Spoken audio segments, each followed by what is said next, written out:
मध्य प्रदेश में नवंबर महीने में होने हैं विधानसभा के चुनाव। ऐसे में क्या कहते हैं ग्रह और सितारे? कौन है सत्ता के बहुत करीब और कैसा होने वाला है चुनावी घमासान? क्या ग्रहों की चाल यहाँ पर बहुत कुछ संकेत देती है? किस राजनेता की कुंडली में कितना है दम? और आखिर क्या है साल 2023 की सबसे बड़ी चुनावी भविष्यवाणी? एमपी न्यूज के इस खास सेगमेंट में आप सभी दर्शकों का बहुत बहुत स्वागत है। हर बार की तरह हम लाए हैं चुनाव से ठीक पहले, जनता के फैसलों से ठीक पहले 9 ग्रहों की चाल क्या बताती है हमें? कौन से राजनेता की कुंडली में कितना है दम और कौन सी राजनीतिक दल में यहाँ पर सरकार बनाने की खूबी है? क्या वाकई में जनता की पसंद वो राजनीतिक दल है जिसकी ओर ग्रह भी इशारा करते हैं? हमारे साथ हर बार की तरह मौजूद हैं देश के जाने माने ज्योतिषाचार्य विद्वान डॉक्टर प्रवीण शर्मा जी। ये वही चेहरा है जिन्होंने साल 2018 में भी चुनावी भविष्यवाणी की थी और उसके ठीक बाद सरकार गिरने के संकेत भी इन्होंने साफ कर दिए थे। इतना ही नहीं बल्कि पश्चिम बंगाल के चुनाव हो या फिर गुजरात के, तमाम सियासी गुणाभाग भी सियासी तौर पर तो नहीं लेकिन ग्रहों की चाल के साथ साफ कर दिया था। अब तक उनकी चुनावी भविष्यवाणियां सटीक बैठती आई हैं। एक बार फिर बारी आई है साल 2023 यानी कि मिशन 2023 को लेकर। क्या है कांग्रेस और भारतीय जनता पार्टी की कुंडली में दम और किस राजनेता की कुंडली का विश्लेषण लेकर वो आज हमारे समक्ष हाजिर हुए हैं? सबसे पहले स्वागत करते हैं महाराज जी, आपका बहुत बहुत स्वागत है। हर बार की तरह हम एमपी न्यूज पर दिखाने वाले हैं चुनावी भविष्यवाणी और आपकी श्रीवाणी श्रीमुख से निकलने वाली है और वो भविष्यवाणी क्या सही होने वाली है? बिल्कुल। मंगलम भगवान विष्णु मंगलम गरुड़ध्वज मंगलम पुंडरीकाक्ष मंगलाय स्तनोहरि। सभी को नमस्ते नमस्कार।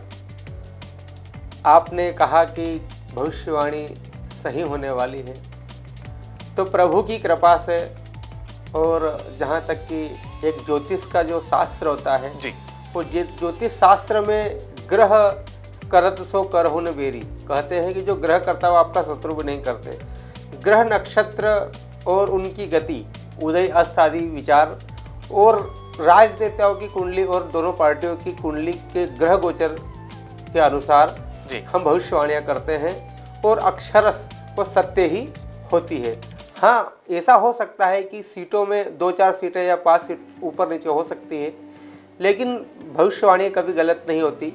जो ज्योतिषी दृष्टिकोण से करते हैं वो जो चुनावी दृष्टिकोण से करते हैं शायद वहाँ मिथ्या हो सकती है। चलिए, बड़ी बात है। और यहाँ पर सबसे बड़ी बात आपको बता दें दर्शकों, आप दिल थाम कर बैठ जाइए क्योंकि महाराज जी के हाथ में है एक लिफाफा। इस एनवेलप के अंदर उन्होंने लिख दिया है कि आने वाली सरकार किसकी होगी, कितनी सीटें कौन से दल को मिलने वाली है और किस चेहरे पर जनता अपनी मोहर लगाने वाली है। ईवीएम मशीन में कौन सा बटन सबसे ज्यादा दबेगा और किस सियासी दल की सत्ता में राह आसान होगी। तमाम जो भविष्यवाणी है वो फिलहाल इस लिफाफे में बंद है जो कि महाराज जी के हाथों में है। इस लिफाफे को भी हम खोलेंगे, जब तक आप कीजिए इंतजार। शुरुआत करते हैं यहाँ पर जन्म कुंडली के विश्लेषण से और सबसे पहले बात होगी चूंकि मध्य प्रदेश में मुख्य तौर पर जो प्रमुख राजनीतिक दल हैं, चुनावी घमासान तो उनमें ही नजर आ रहा है। बात यहाँ पर भारतीय जनता पार्टी की कर लें या कांग्रेस पार्टी की। सत्तारूढ़ दल है बीजेपी, विपक्ष में है कांग्रेस। क्या वाकई में शिवराज सिंह चौहान के चेहरे के साथ बीजेपी चुनाव मैदान में उतर जरूर गई है, लेकिन पीछे से पावर प्ले प्रधानमंत्री नरेंद्र मोदी का भी नजर आ रहा है। वहीं दूसरी तरफ कांग्रेस में कमलनाथ यहाँ पर प्रमुख चेहरा है, लेकिन रणनीतिक तौर पर दिग्विजय सिंह भी पीछे से अपना दम दे रहे हैं। क्या वाकई में दो बड़े राजनेता, एक तरफ है मुख्यमंत्री शिवराज सिंह चौहान तो दूसरी तरफ है प्रदेश कांग्रेस के अध्यक्ष कमलनाथ, दोनों सियासी चेहरों की कुंडली में क्या आकलन है, क्या संकेत है, ये सब कुछ हमें बताएंगे डॉक्टर प्रवीण शर्मा। महाराज जी, बारी बारी से कुंडली का विश्लेषण करते हैं। आपके पास चूंकि दोनों ही कुंडलियां हैं और हमारे दर्शक भी फिलहाल स्क्रीन पर देख पा रहे होंगे दोनों प्रमुख राजनीतिक दलों की कुंडलियां, दोनों प्रमुख चेहरों की कुंडलियां, शिवराज सिंह चौहान और कमलनाथ। चुनाव तो ये दो चेहरों के बीच में होना है, जनता को तय करना है कि एमपी का भविष्य किसके हाथों में सौंपना है। आपका आकलन क्या है? मैं सर्वप्रथम बात करता हूँ हमारे यशस्वी प्रधानमंत्री मोदी जी की। जी, तो उनका चेहरा तो पूरे विश्व में आज भारत को नाम दे रहा है जी। रहा सवाल मध्य प्रदेश में भी लोग उनको जन आशीर्वाद के तौर पर देखते हैं। और यदि हम यहाँ प्रधानमंत्री जी का यदि हम सोचेंगे तो प्रधानमंत्री जी को तो बिल्कुल यहाँ पर पूर्ण रूप से जनता का आशीर्वाद प्राप्त है ही। वो आपको 2024 में देखने को मिलेगा नहीं। लेकिन वर्तमान में हम बात करेंगे ग्रह नक्षत्रों की जी। तो वर्तमान में जो हमारे सीएम मुख्यमंत्री शिवराज सिंह चौहान जी हैं, उनकी कुंडली का यदि हम विश्लेषण करेंगे तो वृषभ लग्न की उनकी कुंडली हो रही है और वृषभ लग्न की कुंडली से उनके लग्न में ही मंगल सप्तम स्थान पर बृहस्पति है और बुध शुक्र और केतु उनके एकादश स्थान पर है जी। शनि भाग्येश का होकर उनकी कुंडली में अष्टम स्थान पर है। राहु मूल त्रिकोण अपनी कन्या राशि मित्र राशि के पंचम स्थान पर है और शिवराज सिंह चौहान जी के भाग्य में चंद्रमा है क्योंकि उनकी मकर राशि बन रही है और मकर राशि से वर्तमान में अभी शनि की 7.5 उनके ऊपर चल रही है और शनि की 7.5 ऐसा कहा जाता है हमारे ज्योतिष में कि शनि भाग्येश ही क्यों न हो लेकिन गोचर में परेशानियां देते हैं। तो हम यदि यहाँ पर शिवराज सिंह जी की कुंडली का विश्लेषण करेंगे तो उनके ऊपर वर्तमान में शनि की 7.5 चल रही है और शनि वैसे उनकी राशि से द्वितीय स्थान पर भ्रमण कर रहे हैं और लग्न कुंडली से हम चर्चा करेंगे तो उनकी कुंडली में शनि जहां पर संचरण कर रहे हैं वो अच्छा स्थान नहीं है क्योंकि उनके द्वितीय स्थान में हम यदि चर्चा करेंगे तो मिथुन राशि पड़ रही लग्न से और शनि उनकी चंद्र राशि से द्वितीय स्थान हो रहा है तो शनि यहाँ पर मारक भी बनते हैं। तो मारक शनि में और शनि की 7.5 में वैसे राज सत्ता सुख उन्हें नहीं मिल सकता। मतलब सीधे से हम बात करते हैं मैं ये नहीं बोलना चाह रहा हूँ सीधे से कि ये बीजेपी नहीं, मैं यदि अभी हम चेहरे की बात कर रहे हैं जी बिल्कुल चेहरे में कितना है तो चेहरे में अभी शिवराज सिंह चौहान के ऊपर वर्तमान में 5 मार्च 1959 12 बजे विदिशा का उनका जन्म है तो वृषभ लग्न बन रहा है और उस लग्न से वर्तमान में इनके सितारे अभी बहुत दुविधा वाले हैं, बहुत विघ्न वाले हैं क्योंकि इन्हें संकटों का सामना करना पड़ेगा और हो सकता है कि इन्हें आने वाले समय में हो सकता है कि मुख्यमंत्री पद के लिए शायद बीजेपी नियुक्त कर बहुत बड़ी बात है लेकिन ग्रह नक्षत्र तो इन्हें मुख्यमंत्री बने या पार्टी तरफ से इनको मुख्यमंत्री अभी यदि बन भी गए किसी कारणवश तो बाद में पार्टी यदि मुख्यमंत्री के तौर पर 5 वर्ष रहे मुझे उम्मीदें यहाँ थोड़ी कम दिख रही है जहां तक मेरे ग्रह विश्लेषण के हिसाब से। वर्तमान में शनि की 7.5 में राज सुख नहीं मिलता जहां तक पांडवों को नहीं मिला तो मुझे शायद थोड़ा संशय दिख रहा है। बिल्कुल, तो चलिए ये बात हुई यहाँ पर शिवराज सिंह चौहान की कुंडली की जो कि आपने कहा कि वृषभ लग्न की कुंडली है और जो आपने शनि की जो स्थिति बताई है उससे जो है दर्शकों को आपने रूबरू कराया, वाकिफ कराया। कमलनाथ की कुंडली में कितना दम है क्योंकि बहुत जोर लगा रहे हैं कमलनाथ मिशन 2023 में। कमलनाथ जी की कुंडली वैसे मकर लग्न बनता है और मकर लग्न से अभी शनि उनका द्वितीय स्थान पर उनका भी संचरण कर रहा है लेकिन उनकी राशि है कन्या। कमलनाथ जी की चाहे से मिथुन राशि उनकी प्रचलन में है लेकिन जन्म नाम से उनकी राशि मकर राशि है उनकी मतलब कन्या राशि है, क्षमा चाहता हूँ, कन्या राशि और कन्या राशि से अभी अष्टम में बृहस्पति संचरण कर रहे हैं और 8वां बृहस्पति अच्छा नहीं होता 8वां बृहस्पति लेकिन 28 अक्टूबर 2023 के बाद एक चांडाल योग समाप्त हो रहा है जी।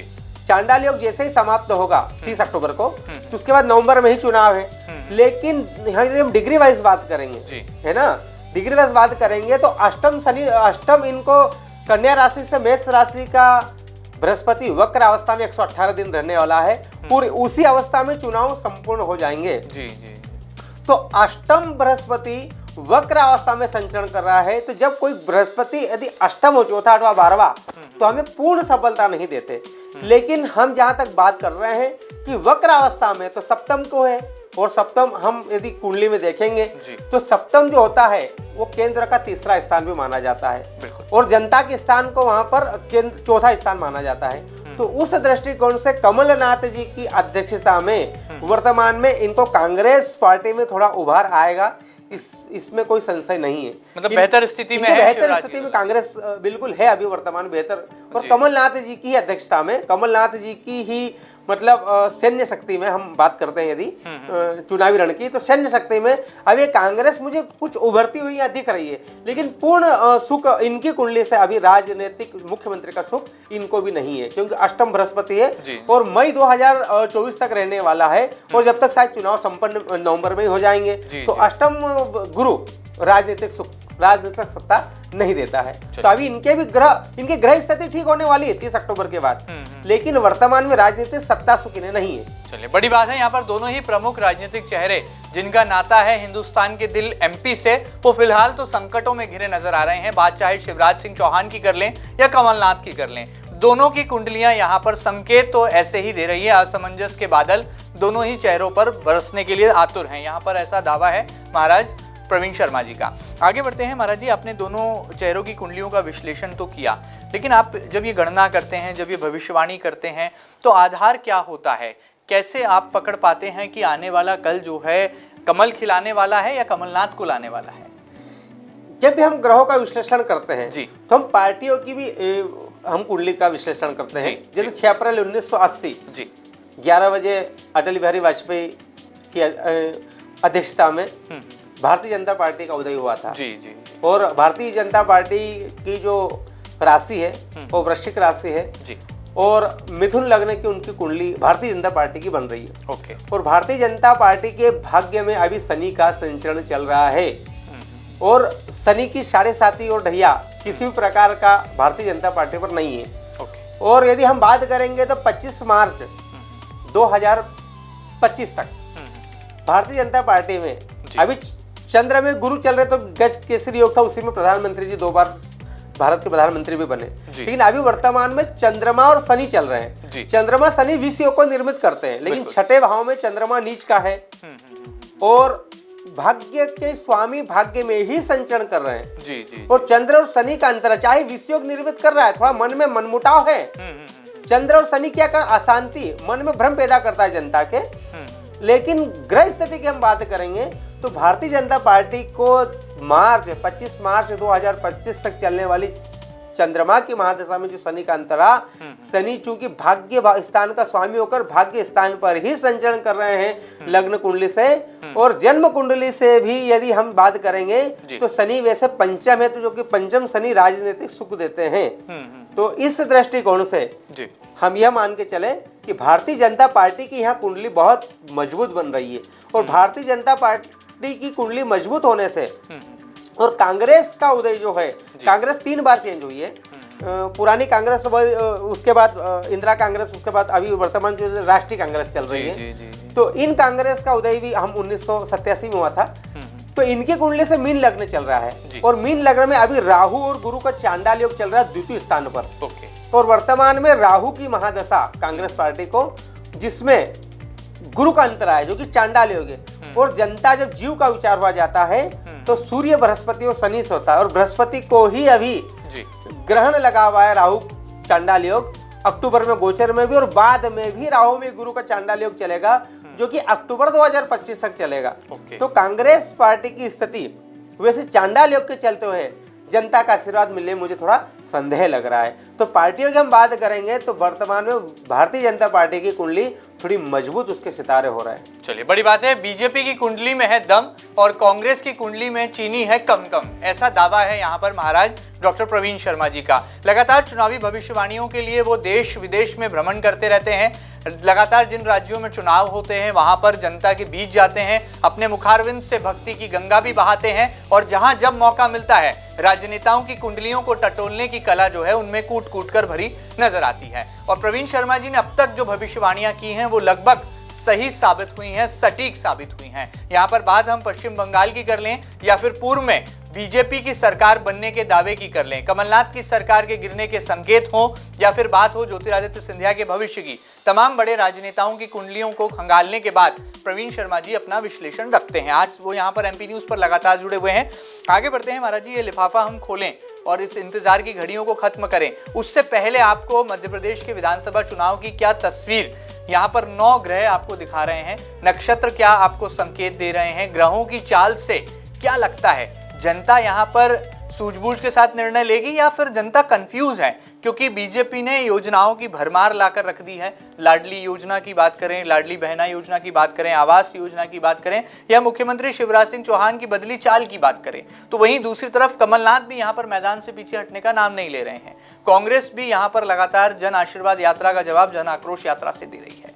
क्या आपको दिखाई दे रहा है 9 ग्रह आपको इस चुनाव को कैसे परिभाषित करेंगे 2023 के विधानसभा चुनाव को आप? हम यदि ग्रहों से ही बात करेंगे जी तो शनि, राहु और बृहस्पति जी। यही सत्ता का सुख देते हैं। जी जी जी। शनि वर्तमान में स्वयं की राशि में संचरण कर रहे हैं, लेकिन वर्तमान में शनि का ढैया हमारे मुखिया शिवराज सिंह चौहान जी के ऊपर चल रहे हैं जी। तो हम यदि उनके परिप्रेक्ष्य में देखेंगे तो जनता में कहीं ना कहीं एक सत्ता विरोधी लहर ग्रामीण क्षेत्रों में और किसानों में एक देखने को मिल रही है जी। मैं भी किसानों में मंगल की दृष्टिकोण से किसानों का विचार कर रहा हूँ जी जी। और गरीब जनता का विचार राहु से होता है ना। तो इस दृष्टिकोण से, लेकिन इन्हें कहीं ना कहीं योजनाओं में यदि आप ये कहना चाहेंगे तो योजना और विकास की बात करना चाहेंगे तो हम इससे कतई भी हमें बिल्कुल असंतोष नहीं होना चाहिए कि शिवराज सिंह चौहान जी ने कार्य बहुत अच्छे किए हैं और प्रगति पथ पर उन्होंने कार्य आज भी लगातार कर रहे हैं। लेकिन कहीं ना कहीं 15 वर्ष से जो 15 से 20 वर्ष हो गए भारतीय जनता पार्टी को, तो कहीं ना कहीं जनता में कभी एंटी इनकम देखने को मिलती ही है। और वर्तमान में अभी कमलनाथ जी के जो किसानों को पिछली बार जो कर्ज मुक्ति का था, उन्होंने कुछ हद तक वो कार्य जमीनी स्तर पर किए भी थे, लेकिन ग्रहों की विपरीत स्थिति और राहु के 18 महीने खराब होने से मैंने पहले भी कहा था कि सरकार जाएगी और उनकी सरकार चली गई थी। लेकिन वर्तमान में जो बृहस्पति है वो राहु से पीड़ित है और जनता इसीलिए राहु की काली छाया से, बृहस्पति होने से पीड़ित होने से जनता में कहीं ना कहीं एक नई सरकार के प्रति कुछ उम्मीदें हम देख रहे हैं कि सरकार नहीं हो। लेकिन हम ये नहीं बोलना चाह रहे कि कांग्रेस को सत्ता मिल रही है। सत्ता तो किसे मिलेगी ये लिफाफे में है, जो अंत में हम बताएंगे ही आपको। तो चलिए, बड़ी बात है। अब ये सस्पेंस यहाँ पर खत्म करने का मुझे लगता है वक्त आ गया है और सरकार किसकी बनने वाली है, किस दल को कितनी सीटें मिलने वाली हैं। देखिए, एक आमतौर पर भविष्यवाणियां की जाती हैं, लेकिन उसमें बताया जाता है कि ये फला पार्टी जो है सत्ता में अपनी राह आसान कर सकती है। लेकिन यहाँ पर पंडित प्रवीण शर्मा जी ना केवल यहाँ पर सत्ता किसकी बनने वाली है उसका दावा करेंगे, बल्कि ये भी बताएंगे कि किस राजनीतिक दल को कितनी सीटें मिलेंगी और उन सीटों के अनुमान का पूरा गणित और विधानसभा की 230 सीटों को लेकर क्या उन्होंने ग्रहों की चाल के साथ अनुमान निकाला है। और तकरीबन 15 या 20 दिनों की मेहनत का ये निचोड़ है कि उन्होंने 230 विधानसभा सीटों का आकलन किया है। हालांकि 230 सीटों का विश्लेषण आप तक पहुंचाना बेहद कठिन है, उसके लिए पूरा दिन, मुझे लगता है कई घंटे लगेंगे, लेकिन उसका निचोड़ क्या है, कंक्लूजन क्या है, वो अब इस लिफाफे को खोलकर वो हमें बताने वाले हैं। तो महाराज जी, मुझे लगता है अब दर्शक भी यहाँ पर बेसब्री से इंतजार कर रहे हैं कि एमपी में साल 2023 में किसकी सरकार बनेगी, कांग्रेस को कितनी सीटें मिलेंगी, भाजपा को कितनी सीटें मिलेंगी। आपके श्रीमुख से कर दीजिए ये भविष्यवाणी। वर्तमान में हमने दोनों राजनेताओं की कुंडली के बारे में विश्लेषण किया। हमने बताया कि कमलनाथ जी की कुंडली मजबूत और शिवराज सिंह जी को शनि के 7.5 ही। वही हम पार्टियों की बात करते हैं तो भारतीय जनता पार्टी बहुत ही मजबूत स्थिति में है जी, तो कांग्रेस अभी कमजोर स्थिति में है। लेकिन मैं जिस विधानसभा क्षेत्र से आ रहा हूँ, जाता हूँ, वो कसरावत विधानसभा क्षेत्र निमाड़ का है। निमाड़ का, बिल्कुल ठीक बात है। और कसरावत विधानसभा वैसे मैंने 200-300 सीटों का यहाँ किया, लेकिन सारा नहीं बता पाऊंगा। लेकिन मैं मेरे विधानसभा बिल्कुल मेरे गृह क्षेत्र का तो बता ही देता हूँ कि मेरे गृह क्षेत्र विधानसभा कसरावत विधानसभा में कांग्रेस पार्टी के प्रत्याशी और स्वर्गीय सुभाष यादव जी के सुपुत्र सचिन यादव जी विजयी हो रहे हैं कांग्रेस पार्टी से। और वहाँ आत्माराम पटेल जी को 12वां गुरु संचरण के कारण इस बार भी हार का सामना देखने को मिल रहा है। मतलब मेरे विधानसभा कसरावत से कांग्रेस पार्टी विजयी हो रही है। और यदि हम पूरे मध्य प्रदेश की बात करेंगे, पूरे मध्य प्रदेश की, तो ये लिफाफा आपके सामने है और इसमें 2023 में आने वाले परिणाम कांग्रेस पार्टी को 90 से 110 सीटें मिलती दिख रही है। 90 से 110 सीटें मिलती दिख रही है, मतलब बहुत मजबूत स्थिति में है, इसको हम कम नहीं कहेंगे। तो वहीं बीजेपी को कांटे की टक्कर के साथ 116 से 125 सीटें मिल रही है। मतलब वर्तमान में सरकार तो भारतीय जनता पार्टी की ही आ रही है, लेकिन कड़ी टक्कर है बिल्कुल इस बार, कांटे का मुकाबला है। और एक लोहे के चने हैं जो कि भारतीय जनता पार्टी को इस बार जो सत्ता है वो बड़ी कठिनाई से मिल रही है। और इसमें कहीं ना कहीं हमारे यशस्वी प्रधानमंत्री नरेंद्र मोदी जी और विकास की जो बाहर चलाने वाले हमारे मामा शिवराज सिंह चौहान की लाडली लक्ष्मी योजना और जब भी वर्तमान में लाडली बहना योजना की उसे 30 से 35 सीटें उस कारण यह मिल रही है, बढ़त मिल रही है। नहीं तो यदि लाडली बहना योजना नहीं आती तो मैं ये बिल्कुल दावे से बोल सकता था कि चांडाल गुरु के बाद यहाँ पर कांग्रेस को सत्ता मिलेगी, लेकिन लाडली बहना योजना है कमाल करती दिख रही है। और जैसे ही बीजेपी के 30 अक्टूबर से राहु गुरु का चांडाल योग भाजपा से समाप्त हो रहा है तो भारतीय जनता पार्टी को यहाँ पुनः एक बार सत्ता मिल रही है। 116 से 125 सीटें मिल रही है, लेकिन साथ ही साथ मैं यह भी भविष्यवाणी कर दूं कि हो सकता है कि हमें मामा जी के अलावा और भी कोई नए सीएम चेहरा देखने को मिले। हो सकता है कि वर्तमान में अभी इन्हीं को चयनित किया जाए और लोकसभा चुनाव के बाद ये चेंज हो। मेरी बात को ध्यान रखना बिल्कुल ठीक है। 5 साल मामा जी नहीं रहेंगे। मैं ये नहीं बोल रहा हूँ इनका गर्त में जाएंगे, ये हो सकता है इनका उत्थान हो और इनको लोकसभा के चुनाव के बाद इनको ऊपर ले जाए और यह नया चेहरा जनता को देखने को मिले। चलिए, ये दावा है, ये भविष्यवाणी है प्रवीण शर्मा जी की, वो लिख करके लाए हैं क्योंकि ये चिट्ठी का जमाना है, लोग पर्चियां लिखकर भविष्यवाणियां कर रहे हैं। और यहाँ पर उन्होंने आप तमाम दर्शकों के सामने ये लिफाफा भी खोल दिया है और यहाँ पर जो अनुमान और जो अंक गणित उन्होंने निकाला है भविष्यवाणी के जरिए, ग्रहों की चाल का अनुमान करके मध्य प्रदेश की 230 विधानसभा सीटों का 90 से 110 सीटों पर कांग्रेस आकर यहां पर रुक जाएगी और बीजेपी 116 से 125 सीटों के बीच में बहुमत के जादुई आंकड़े को छू पाएगी। ये भविष्यवाणी है प्रवीण शर्मा जी की। यहां पर देखना बहुत लाजमी होगा कि जनता जनार्दन कैसे ग्रहों की चाल के साथ सूझबूझ के साथ अपना फैसला आने वाले कल में सुनाती है। चुनाव अब शुरू हुआ है, आचार संहिता लागू होते ही औपचारिक रूप से भिड़ंत होगी बीजेपी और कांग्रेस की। और बड़ी बात यह है कि बीजेपी ने तमाम बड़े दिग्गजों को मैदान में उतार दिया है और कांग्रेस यहां पर हर कदम फूंक फूंक कर आगे बढ़ा रही है। ऐसे में देखना लाजमी होगा कि जनता के बीच में सही नेतृत्व कैसे पहुंच पाता है और राजनीतिक प्रयोग करने में महारत हासिल पार्टी बीजेपी क्या वाकई में जनता की नब्ज को पकड़ने में कामयाब साबित हो पाती है।